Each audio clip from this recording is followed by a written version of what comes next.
This episode is sponsored by Graham's Windows and Doors at grahamswindowsanddoors.co.uk, Yeovil's finest purveyor of windows, doors and conservatories. Get on over to grahamswindowsanddoors.co.uk. It's a brilliant family-run business in Yeovil. The reviews speak for themselves. That's grahamswindowsanddoors.co.uk. Now, on with the show. And for me, the Lib Dems, the key value with the Lib Dems is community. And for me, my community matters.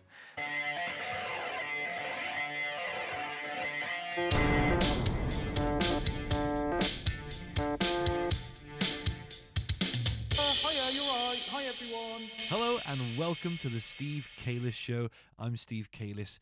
My hometown, Yeovil, has a new MP, and his name is Adam Downs. Now, for those of you unfamiliar with Adam, I thought I'd re-release the episode we recorded with him a few months ago. I wanted to meet Adam because I had a good feeling about him, and I wanted to know what made him tick. What was he passionate about? Why did he get into politics in the first place? The full extended version of this episode is available on YouTube and Spotify. This is a more condensed version that gives you a real sense of who he is and what he wants to do. If you're listening to this on Spotify, please click follow. If you're watching on YouTube, please click subscribe. Plenty more Yeovil-based content to come. So, without any further ado, I give you Adam Downs. So for me, the reason I got into politics is a bit different than the normal politician. So I was just a normal boy at school. I had dyslexia and ADHD, and I really struggled at school. And I got off the school bus once, and I was beaten up. And for me, I didn't want to go home to my dad, who was a lot older than my mum, and say, "Look, Dad, I've been beaten up," because I didn't want to make him feel embarrassed that I didn't defend myself. But that wasn't who I was. Sure. So I go to the local youth centre, who supported me. Now, I really got involved in politics then because I came into the youth centre a couple of days later, and my youth worker was in tears. I said, "What's wrong, Lou?" And she said, "Oh, we've been cut." So the youth provision in Somerset was run by Somerset County Council at the time, which was under the Conservative administration. And they did a 100% cut to youth services in Somerset. Now, we all know that the youth centre attracts people who actually may need support.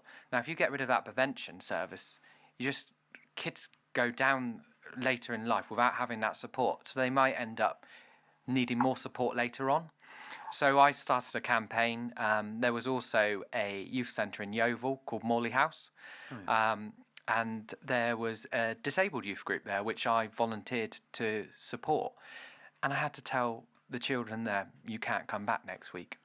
And that really affected me because I'd seen the way this place was a hub for them, a place they could get support, a place they could feel real and normal and not be discriminated by anyone. So I started a campaign when I was 17, 18 to try and get the youth centre saved in the area, and we managed to get Morley House saved for a further year, but unfortunately it was then cut a year later.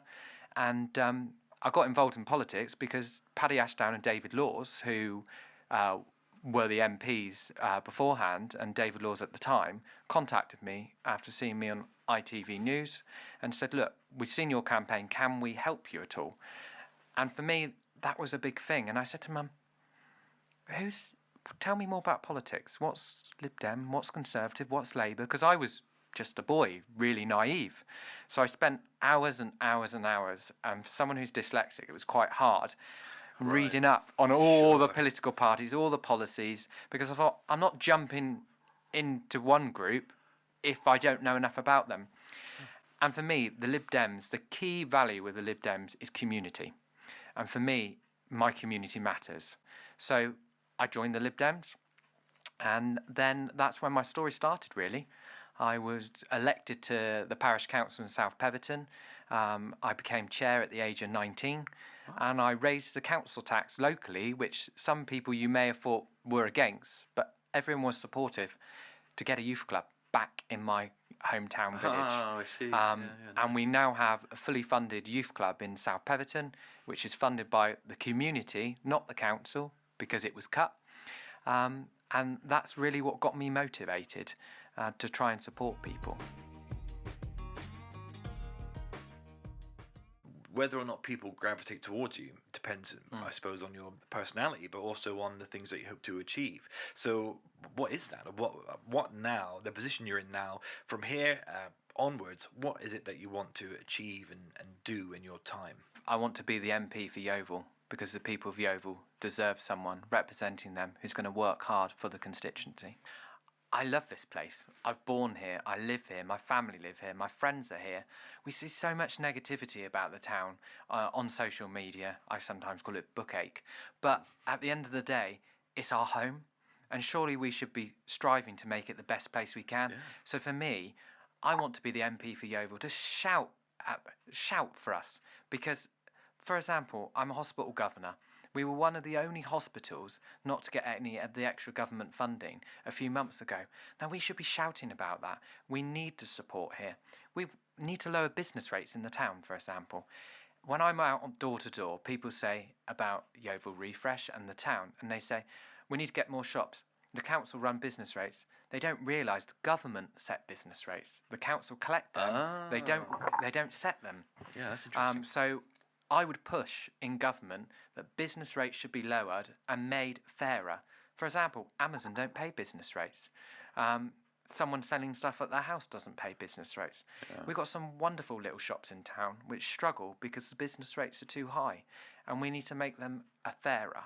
Yeah. So that's my one priority. Yeah. My second priority is the NHS. So you said earlier on you had a child. I'm not sure at the moment if you've managed to get your child an NHS dentist.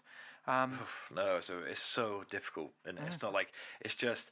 And with Leo, he was in and out of hospital for a long time with this real bad tonsillitis. And stuff. Sorry to hear that. Thank you, and that was difficult enough. And then, essentially, what you got to do, if I could talk to myself in the past, I would get him signed up for an NHS dentist about the minute after we conceived him. You know what I mean? Otherwise it's really difficult. So yeah, I'm worried. It's pain in the ass. That it is, and the problem with it is everyone's blaming the dentist, but it's not their fault. So the way it's set up, the dentists are paid for anyone who goes and sees them NHS. They're now paid so little. We've seen COVID and the pandemic, and at the end of the day, electricity bills have gone through the roof. Dentists just can't afford to see anyone privately anymore. So we need to make sure that we put more funding into the dentistry, especially children dentistry, because, as you said, if you can't get your lad to see a dentist, what's his teeth going to be like in 5, 6, 7 years? So that's another priority, is the NHS, the dentists, but also GPs. We should have a right to see a GP within 7 days. I met a resident the other day, 6 weeks till she could get a GP appointment. Yeah. And it's just not right anymore. The rich are getting richer, they can go private. Not everyone can do that. I see the dentist, but I can afford to go privately. But if I had a child, I couldn't afford to pay for them as well. So it's real hard times at the moment. And let's not forget the cost of living. I don't believe that some of the MPs in government have a clue what the cost of living's about. Someone said to me on the door the other day, well, of course, you're a politician. At the end of the day, you don't need to worry about hard times. I was on EMA when I was at school, when I was at college, I had free school meals at school. But I was embarrassed at times to use it because my card was different than everyone else's. And as I said earlier on, I was bullied. So if I wanted to go and show my card, people would know that I was on free school meals. Well, that shouldn't be the case. Everyone should be treated exactly the same. One of our policies is that free school meals should be for everyone at primary level, because at the end of the day, you can't learn if you have an empty belly. So for me, it's making sure we give our children the best start in life. So that's what I mean.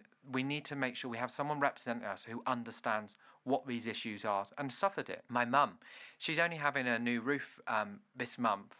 She's waited 5 years till she could afford it. She had a bucket at the bottom of the bed collecting some water when the wind blew in a certain direction. So I'm not a normal politician. I'm someone who cares about the area and cares about the constituency. And a vote for me is a vote for Yeovil, bringing it back on the map and supporting our residents. Hiya,